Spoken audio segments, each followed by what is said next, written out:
Thank you all for your fine testimony. I'd like to yield to my colleague from the House, uh, Mr. Bartlett. The floor is yours, sir. Thank you very much, and thank you all very much for your testimony. Mr. Hazelton, you mentioned some concern expressed to you about the contribution of statistics. Yes. It reminded me when I was working on my doctorate, and that was a long time ago. I got it in 1952. I came in one morning and my major professor, Norman Phillips, said, "You know, Roscoe, there are 3 degrees of liars." I said, "Sir?" He said, "Yes, there are liars, there are damn liars, and there are statisticians." So that was his view of the problem. When I got home last night, my wife called me and she said, "There's somebody on the phone with a very heavy accent that wants to talk to you." So I went to the phone and it was somebody from the BBC. And they said, "We understand that you're involved in a citizens' hearing in Washington, D.C. about extraterrestrials."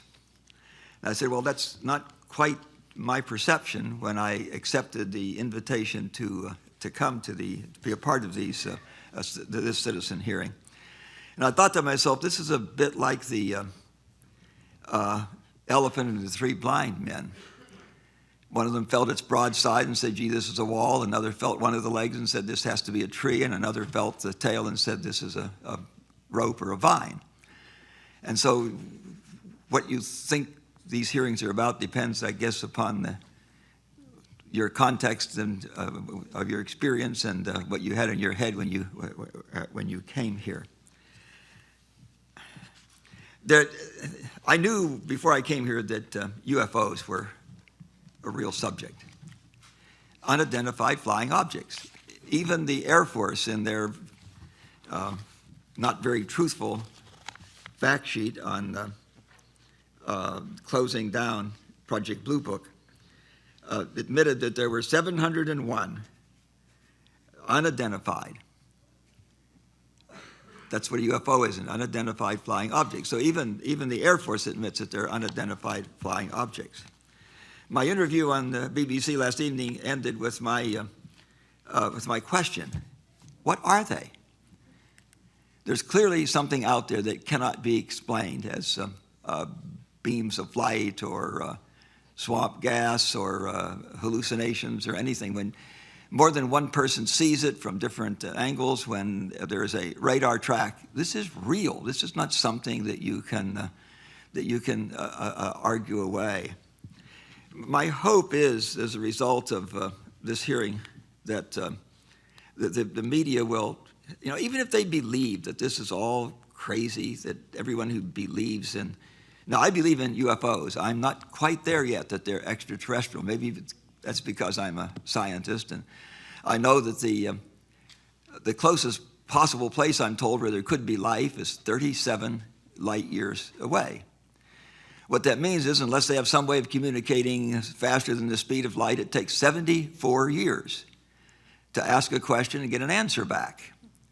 So obviously you can't be controlling something from that far away. Now,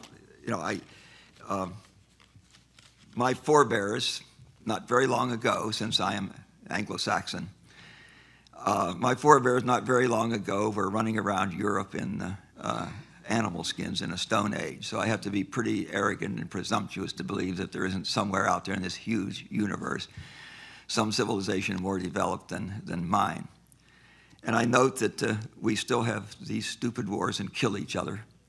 And there's got to be a civilization somewhere in this huge universe with 1 billion stars in our galaxy and 1 billion galaxies out there. There's the statistical probability that there is life somewhere else just has to be very, very high, doesn't it? I would hope that what comes of this hearing is that the press recognizes that here is an opportunity for some really interesting stories. There is reporting out there, and then after the reporting, what is the explanation of it? I'm sure the Air Force thought that they could explain away nearly 12,000 or 12,618 sightings. They explained away all but 701 of them. And there are a lot of sightings that, that are searchlights on clouds and that sort of thing. And so it would make very interesting press, I would think, to report these sightings and then to report the analysis of the sighting. What did it mean? So the press doesn't have to buy in to extraterrestrials. They don't have to buy in to any of this. They simply need to do what the press, I think, is supposed to do, and that is report what's out there. And why wouldn't this make, and they don't have to buy into the lunatic fringe. If somebody cites something, somebody cites something. Why not report it? They don't even report the sighting. They don't report anything. You've told me about fairly recent sightings, Mr. Davenport. I haven't heard any of that in the press.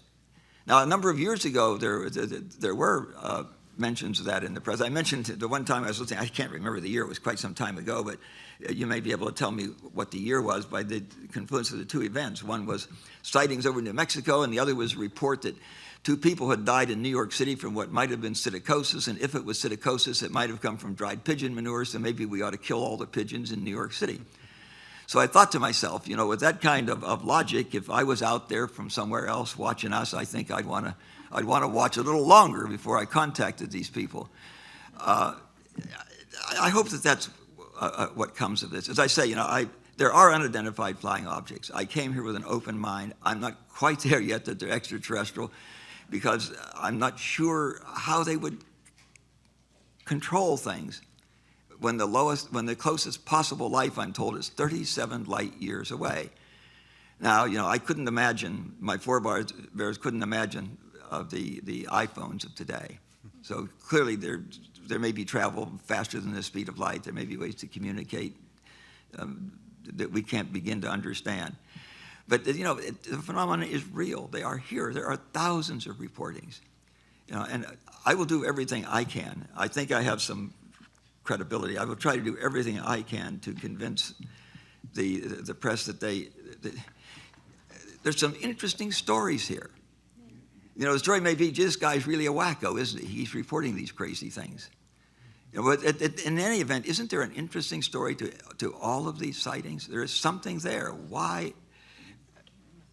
Who has been successful in convincing the press that these are not reportable? It's supposed to be a free press, free country, the truth out there. Why isn't it? Thank you very much.